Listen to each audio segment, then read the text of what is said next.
Bine ne-am regăsit, dragi prieteni! Ați auzit de provocarea lui Putin cu Oreșnicu? Astăzi discutăm despre asta. Pentru că subiectele principale ale analizei de astăzi sunt: Vladimir Putin provoacă Statele Unite ale Americii și puterile occidentale să doboare o nouă rachetă rusească puternică, racheta Oreșnic, despre care spune că americanii nu au nicio șansă să o doboare. Așa o fi oare? Păi nu e așa. Există racheta PAC-3, care doboară hipersonicele lui Putin. Vedem în materialul de astăzi despre ce este vorba. O avem și noi pe această rachetă la scutul de la Deveselu pe care Kremlin Georgescu vrea să-l desființeze. Cum răspunde Zelenski la această provocare? Cum îl cataloguează pe Putin? Președintele rus Vladimir Putin a propus un duel de înaltă tehnologie cu Statele Unite ale Americii pentru a testa Oreșnic, racheta balistică hipersonică avansată a Rusiei. Despre racheta Oreșnic, Rusia spune că este capabilă să atingă viteze de până la 8500 de miles per hour, adică vreo 13.000 de km pe oră, și care transportă focoase nucleare. A fost deja desfășurată în Ucraina, vizând Dnipru. Putin a provocat Statele Unite ale Americii să aleagă o țintă pentru a demonstra live, susținând că apărarea antirachetă occidentală ar eșua împotriva noi arme a Rusiei. Președintele ucrainean Volodymyr Zelensky a respins provocarea, punând la îndoială raționalitatea lui Putin. Președintele rus Vladimir Vladimirovici Putin a lansat o provocare directă la adresa Statelor Unite. Sunt curios cum va răspunde Statele Unite la această provocare, pentru că mai am și o provocare. Dacă aș fi lider american, i-aș propune lui Putin ca odată cu doborârea rachetei Oreșnic, cu racheta PAC-3, să încerce să doboare și el deasupra Moscovei o rachetă hipersonică americană. Ce ar face oare Putin? Cum ar răspunde la această provocare? Pentru că ei, așa cum știm, nu au sisteme antiaeriene atât de performante ca și americanii. Ziua 1032 a războiului din Ucraina.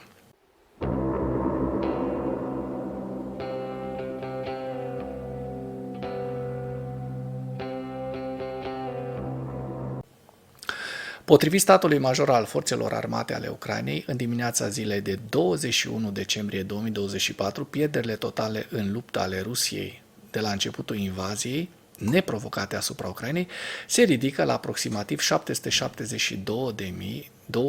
de militari. În ultimele 24 de ore, Rusia a înregistrat din nou pierderi semnificative pe frontul din Ucraina după pierderile de ieri de peste 2200 de militari. Astăzi, în ultimele 24 de ore, se registrează noi pierderi mari, 1860 de militari, 10 tancuri, 18 vehicule blindate de luptă și 32 de piese de artilerie.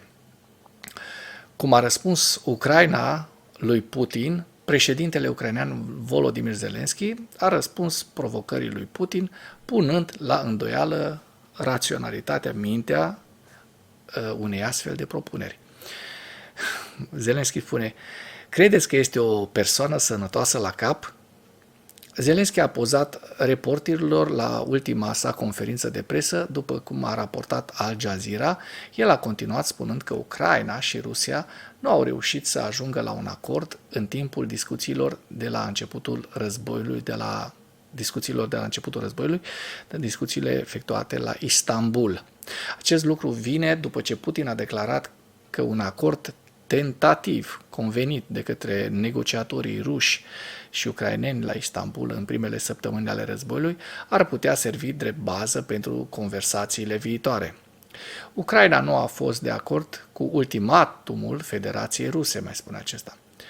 Iar Ucraina nu a semnat nimic, nu au existat acorduri. A existat un răspuns la ultimatumul din partea Federației Ruse, a declarat Zelensky. Dacă până în acest moment ai găsit informații utile în material, contribuie cu un like și cu o distribuire a acestui videoclip pentru a ajunge la cât mai multă lume. Vești proaste pentru Putin, pentru că, iată, Trump nu va abandona nici el Europa și nici Ucraina. În această știre puteți vedea toate detaliile acestei informații. Și iată, fără alte comentarii, vă prezint racheta PAC-3, care doboară orice rachetă rusească, inclusiv Oreșnic.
În ceea ce urmează, vă prezint un slide cu evoluția de ieri a celor mai importante fronturi din Ucraina și cu principalele știri din presa ucraineană. Hărțile sunt creația Institutului pentru Studiul Războiului.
Mulțumesc pentru vizionare. Dacă vrei să susții acest canal, abonează-te la Animatura. Apreciez mult asta.